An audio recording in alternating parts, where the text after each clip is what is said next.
For every sci-fi classic that made it into the history books, there are dozens that slipped through the cracks and vanished without a trace. We're talking about movies with jaw-dropping budgets, A-list talent, and ideas so ambitious they make most modern blockbusters look like student films. These aren't just obscure titles pulled from the bottom of a streaming catalog. Every single film on this countdown had real Hollywood muscle behind it. Real money, real stars, real ambition. And yet if you walked into any room right now and said the title out loud, almost nobody would know what you were talking about. These are the 15 forgotten sci-fi movies you won't believe existed. And honestly, it gets more obscure as we go deeper.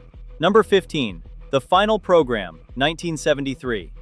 The Final Program was adapted from Michael Moorcock's 1968 novel of the same name. The director was Robert Fust, a man who had built his reputation directing episodes of The Avengers and who could make £5 look like 50 on screen. The film's executive producers included a young David Putnam. The production budget was around £600,000, and every penny showed up on screen. Behind the scenes, sequences from Moorcock's novel that involved massive armed assaults on a French chateau were reduced to mild break-ins at a London house. What makes this film genuinely haunting to look back on is what it represented. The ending, which in the book involved a genuinely unfilmable transformation sequence, was replaced with something so cheap that even Fust's defenders struggled to justify it. Moorcock himself disowned the finished film entirely, publicly calling Fust a crap director. The one thing Moorcock approved of was Finch's performance, a louche, chain-smoking, impossibly cool take on Cornelius that blended spy film swagger with genuine physicality. But it was not enough to save the picture. The Final Program earned just £291,885 at the box office. It was released in the United States under the title The Last Days of Man on Earth, which somehow made it even harder for anyone to find or remember. Number 14. Night of the Creeps, 1986. Fred Dekker wrote the script for this film in 7 days. He had just come off co-creating the story for House in 1985, but beyond that, nothing was sticking. He had developed an American Godzilla movie with director Steve Miner that fell apart. He had made a serious run at writing the sequel to Alien, but that job went to James Cameron instead. So Dekker did something desperate. He bundled his horror comedy screenplay together with himself attached as director and sent it out to every studio that would read it.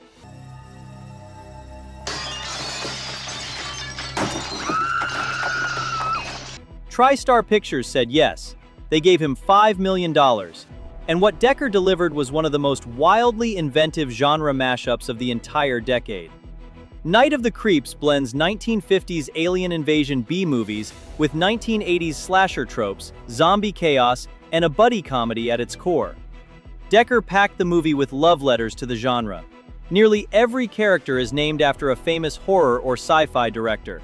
The leads carry surnames like Romero, Cronenberg, Carpenter, Hooper, Cameron, and Raimi. The real weapon in the film, though, was Tom Atkins. Atkins delivered a performance so effortlessly cool that it became the single most quoted element of the movie. His signature phone greeting, "Thrill me," became an instant cult catchphrase. Atkins himself later called it the most fun film he had ever worked on. But TriStar had zero confidence in the finished product.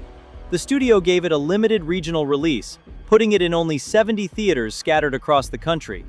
In some cities, including Cincinnati, the film was not even released under its real title, and was instead marketed as Homecoming Night. The result was a total commercial destruction.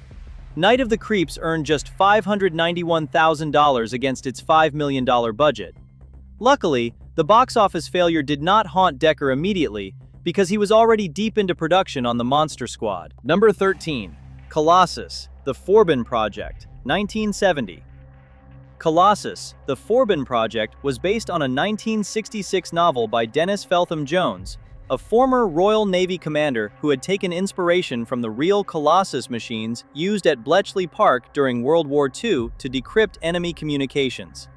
Universal Pictures snapped up the rights almost immediately and handed the project to producer Stanley Chase. The film's budget sat at roughly $2 million. And here's the thing. When executives at Control Data Corporation learned that Universal was making a major film featuring a computer, they offered to supply $4.8 million worth of real computing equipment to the production, completely free of charge. The machines were so valuable that the set required its own team of technicians, dedicated security guards, and a specialized climate control system just to keep the hardware running. Principal photography was completed in under 45 days. After production, the film's title changed 3 times before release. And then Universal hesitated.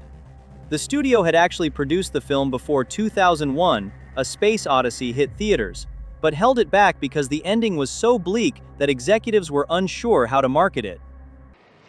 Why doesn't it answer? Report proposed action. After 2001 became a sensation, Universal finally released Colossus, hoping to ride the wave of interest in intelligent machine stories. Unfortunately, it did not work. The Forbin project grossed just $308,000 at the box office. It was a financial mistake. Number 12. Phase 4, 1974. Saul Bass designed the title sequences for Vertigo, Psycho, West Side Story, and Spartacus. He created iconic movie posters for Otto Preminger and corporate logos for companies like AT&T and United Airlines. He was arguably the most influential graphic designer in the history of cinema, and in over 4 decades of working in Hollywood, he directed exactly 1 feature film. Phase 4 was that film. And here's the thing, Paramount Pictures offered Bass the chance to step behind the camera after he had spent years working as a visual consultant on major productions, and he chose to make a movie about ants. Not giant ants, not mutant ants, real ants. To achieve the film's most extraordinary sequences, Bass brought in wildlife photographer Ken Middleham. Middleham's close-up footage of real ants is so meticulously staged that individual insects appear to strategize, mourn their dead, and coordinate military-style assaults without a single word of dialogue. Interiors were shot at Pinewood Studios in England, while exteriors were filmed in Kenya. The primary cinematographer was Dick Bush, but the element that killed the film before it ever reached an audience was its ending.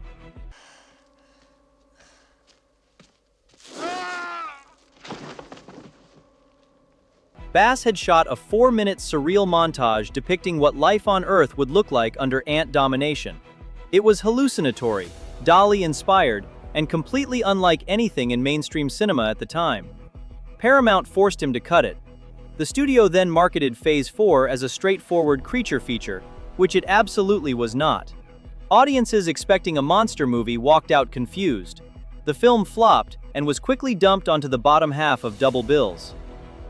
Number 11. Hardware, 1990.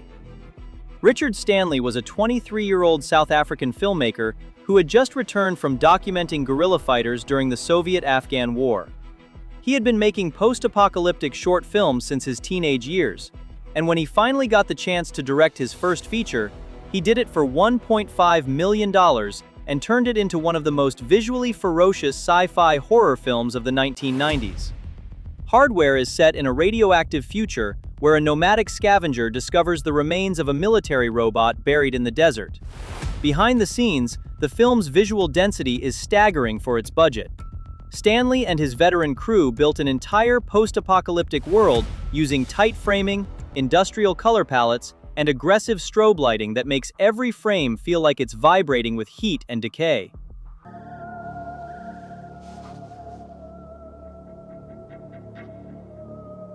The soundtrack features Ministry on the Needle, while Iggy Pop appears as a manic radio DJ named Angry Bob, who narrates the end of civilization between music drops.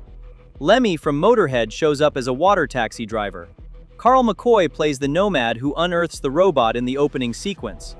Then came a different kind of trouble. Fleetway Comics sued the production, arguing that the script plagiarized a 1980 comic strip called Shock, published in the British anthology 2000 AD. Stanley maintained he was more influenced by films like Soylent Green and Damnation Alley, but the publisher won the lawsuit, and later editions of the film carry official credits for the strip's creators. Despite all of this, Hardware was a genuine financial success. It earned over $5.7 million at the US box office alone against its tiny budget. Number 10. Miracle Mile, 1988. Steve DeJarnette wrote the screenplay for Miracle Mile right after graduating from the American Film Institute. He wrote it in the middle of the night while blasting Tangerine Dream's score for William Friedkin's Sorcerer on repeat. The script was based on a recurring nightmare he kept having about being the first person to learn that a nuclear apocalypse was about to begin. In 1983, American Film Magazine named it one of the 10 best unproduced screenplays circulating in Hollywood. Seeing this, Warner Brothers optioned it immediately. At various points, Nicolas Cage, Sting, and Kurt Russell were all considered for the lead. In fact, DeJarnette refused to let anyone else direct. He was offered $400,000 to sell the script outright and walk away. Instead, he bought it back for $25,000, using every penny he had earned from writing Strange Brew.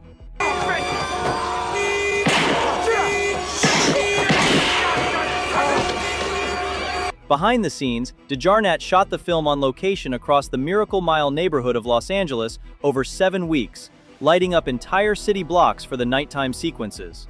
Washington Boulevard was closed to the public for 2 nights during the climactic scenes. He sent a rough cut to Tangerine Dream, expecting them to decline, and they agreed to score the entire film. Miracle Mile earned just $1.1 million at the box office. It was a total commercial failure. DeJarnette essentially never directed another theatrical feature. Number 9. The Quiet Earth, 1985. The Quiet Earth was the first science fiction film ever produced in New Zealand, and the idea for its premise came from something almost absurdly simple. An American tourist visiting Auckland in the 1970s arrived in the city center on a Sunday morning and found it completely deserted. New Zealanders take their weekends seriously. Every shop was closed, every street was empty. The tourist later said he felt like the last man on Earth. That anecdote eventually found its way into the hands of novelist Craig Harrison, who turned it into a 1981 novel. The film was later made for $3 million. On set, Lawrence plays Zach Hobson. Without trying to explain to people like you. People like what? Will you listen to that? A scientist who wakes up one morning to discover that every living creature on the planet has vanished overnight. The global energy experiment he was working on, called Operation Flashlight, has misfired catastrophically. But here's the thing. Lawrence was not a conventional leading man. He was born in England, migrated to New Zealand as a child, and spent most of his early career as a jazz and rock drummer.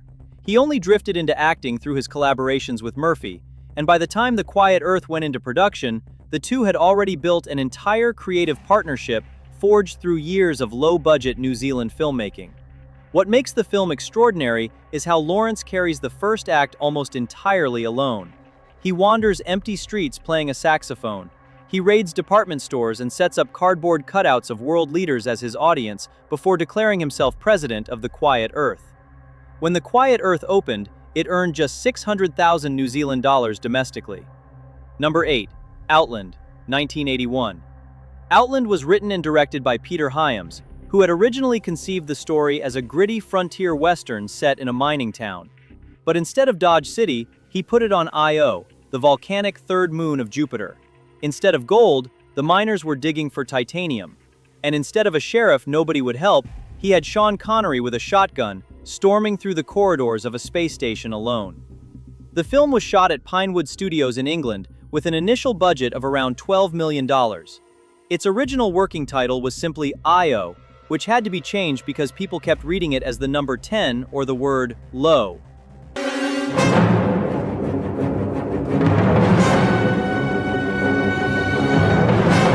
The production became the first motion picture to use a technology called introvision, a variation on front projection that allowed foreground, midground, and background elements to be composited directly inside the camera without using blue screen matting. This meant actors could walk convincingly through miniature sets of the mining colony in a way that blue screen compositing of the era simply could not replicate. Despite all of this, Outland opened in 331 theaters and grossed only $17 million. It barely broke even considering the marketing cost. Number 7. Enemy Mine, 1985. Enemy Mine was based on Barry B. Longyear's 1979 novella about a human fighter pilot and a reptilian alien soldier who crash land on an inhospitable planet. 20th Century Fox greenlit the film with an original budget of $17 million and handed the directing job to Richard Longcrane. But here's the thing. During production, Longcrane was fired. The original footage, which had already cost the studio approximately $17 million in set construction and actor salaries, was scrapped. Fox then brought in Peterson, moved the entire production from Budapest to Bavaria Film Studios in Munich and started over from scratch. Exterior scenes were shot on the volcanic landscapes of Lanzarote in the Canary Islands. On set, Gossett Jr. endured hours of makeup application each day to become the Drac alien Jariba Shigan, wearing extensive prosthetics that were considered revolutionary for the time.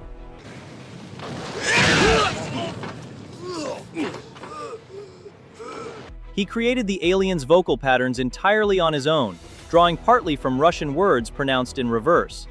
Peterson later said Enemy Mine was one of the hardest shoots of his career, second only to Das Boot itself. The film opened and earned just $12.3 million at the worldwide box office. It was a financial catastrophe. Number 6. Dark Star, 1974. Dark Star began as a joint project between O'Bannon and John Carpenter at the University of Southern California in 1970. They shot it in fits and starts over 2 years, working whenever time and money allowed. The initial production budget was approximately $6,000. The original cut ran 45 minutes. Then a distributor saw potential and put up money to expand it to feature length. A second distributor came along through John Landis, who showed the expanded version to producer Jack H. Harris. Harris bought the distribution rights, but asked them to shoot additional material and trim some of the earlier padding. Behind the scenes, the spacesuits were assembled from household objects. If you look closely, you can spot frying pans, I do all the work and no appreciation. vacuum cleaner nozzles, and strips of silver tape holding the costumes together. The ship's control room scenes were filmed inside what was essentially a closet in a student building. The alien creature aboard the ship was literally a painted beach ball, and the film's most famous sequence involves a sentient bomb that refuses to detonate and has to be talked through an existential philosophy debate about the nature of perception before it agrees to explode. On paper, none of it should work. All of it does in reality. Dark Star hit theaters in 1974, received decent reviews, but made almost nothing at the box office. What it did instead was far more important. It became a midnight movie staple, playing in theaters as late as 1980. Number 5. A Boy and His Dog, 1975. A Boy and His Dog was based on Harlan Ellison's Nebula award-winning 1969 novella and was directed by L.Q. Jones.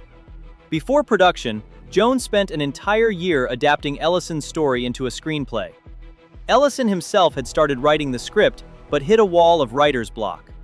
The production was entirely self-financed through Jones's own company. They shot the film on location near Coyote Dry Lake in the Mojave Desert, hauling in an estimated 50 tons of scrap metal, used tires, and industrial debris to construct the post-apocalyptic wasteland where Johnson's character roams.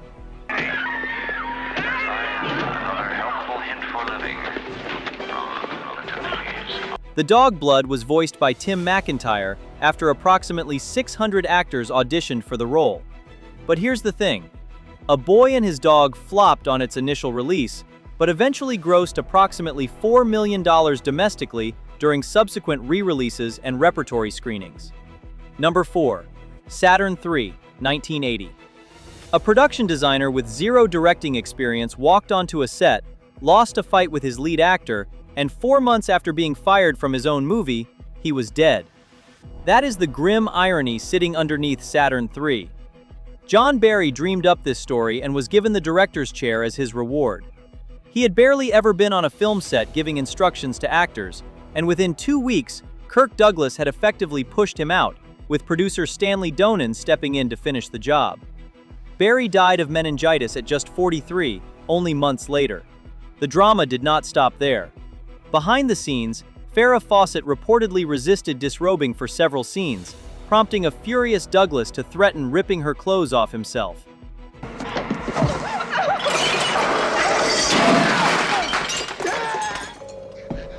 Harvey Keitel refused to return to Shepperton Studios for post-production looping 2, forcing Donen to dub his entire performance with British actor Roy Dotrice instead. The robot Hector alone cost over $1 million to build, and proved so slow to photograph it ate into the production schedule. Total cost ballooned past $10 million, a staggering sum for a story with essentially 3 characters trapped in one set. When Saturn III opened, it grossed just $4.9 million at the box office. Number 3. Silent Running, 1972. Silent Running was produced as part of Universal's initiative to encourage independent filmmaking in the wake of Easy Rider's unexpected success. The studio gave Trumbull a budget of just $1.35 million, and, remarkably, final cut approval. Bruce Dern stars as Freeman Lowell, a botanist aboard a massive spacecraft called the Valley Forge, where the last remaining forests of Earth are preserved inside enormous geodesic domes. When the order comes to destroy the domes and return the ships to commercial service, Lowell kills his crewmates and flees into deep space with the trees and 3 small service drones named Huey, Dewey, and Louie.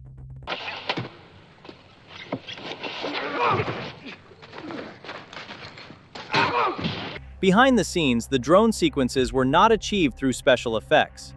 Trumbull cast bilateral amputees inside the robot suits after being inspired by Todd Browning's 1932 film Freaks. The geodesic dome design was inspired by a structure built by Buckminster Fuller at the Missouri Botanical Gardens.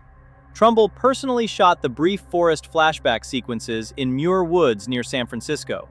Silent Running was not a commercial success on its initial release, but it became a staple of repertory screenings and performed strongly on home video throughout the 1980s.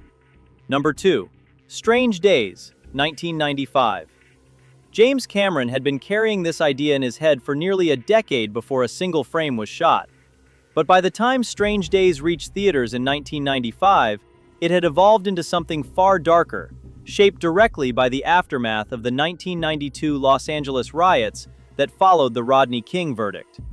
Behind the scenes, director Kathryn Bigelow had personally helped with the cleanup after those riots, and that raw experience bled directly into the film's visual language of burned-out buildings and militarized streets. The production budget reached $42 million.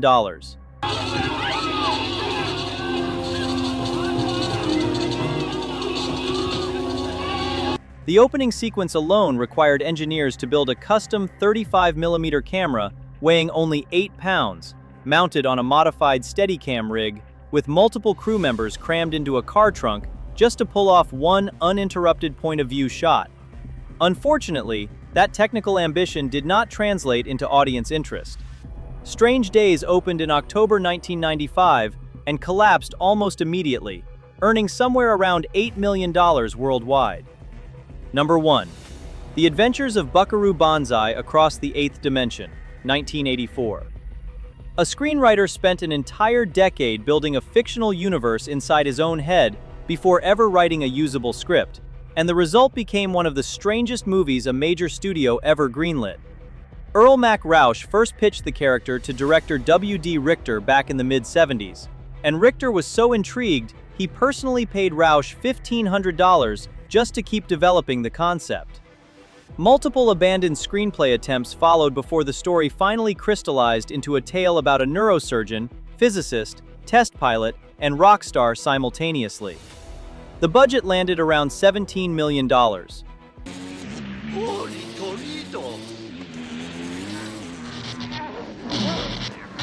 John Lithgow deliberately chose his wildly unhinged villain role, specifically because it was nothing like prestige drama. When Buckaroo opened, it grossed just $6.3 million. Now back to you. Drop a comment telling us which of these films you are watching first.